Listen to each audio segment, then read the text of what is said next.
এই রাস্তাটা মোটামুটি এখনো ভালো আছে। ভালো আছে, তাই তো পেরে যেতে হচ্ছে।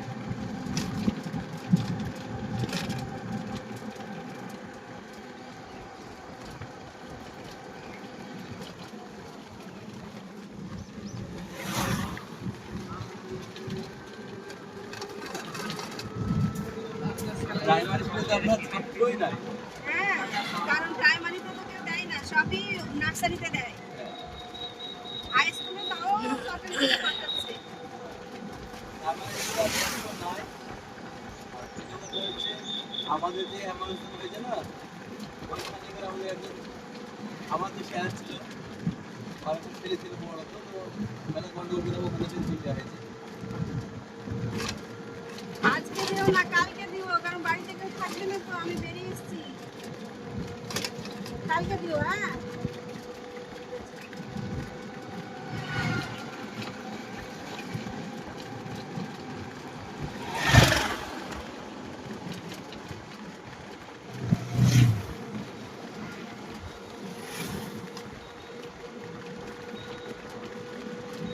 না থাকলেও পারবে না। ওর বোন ছিল আমার কাছে, ঠিক আছে?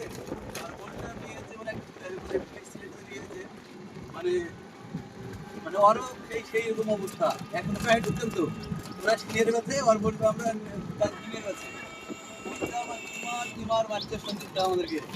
আর ওই মাত্র ও মানে না, মারের চোখে যে ঘুরতে লাউড়ে যায় না বলে না, ওই মূর্তি।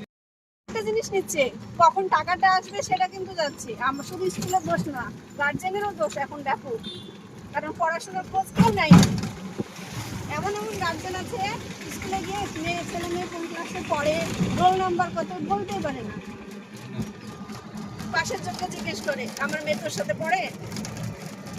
তাহলে এগুলো তো গার্জেনেরও দোষ। টিচাররা তো স্কুলে পড়িয়ে দিচ্ছে, সেই পড়াটা তো বাড়িতে এসে করতে হবে, অবশ্যই আবার পড়তে হবে। সেটা পড়ছে না, কেউ পড়ছে না। যারা পড়ছে তারা পাচ্ছে। কত প্রাইভেটে দেন, হ্যাঁ, বাড়িতে বাবা মাকে দেখতে হবে। মনে হবে না। কে বলছে প্রাইভেট দিয়েছি, তো প্রাইভেট দিয়েছি তুমি পড়ছে কিনা সেটা দেখো।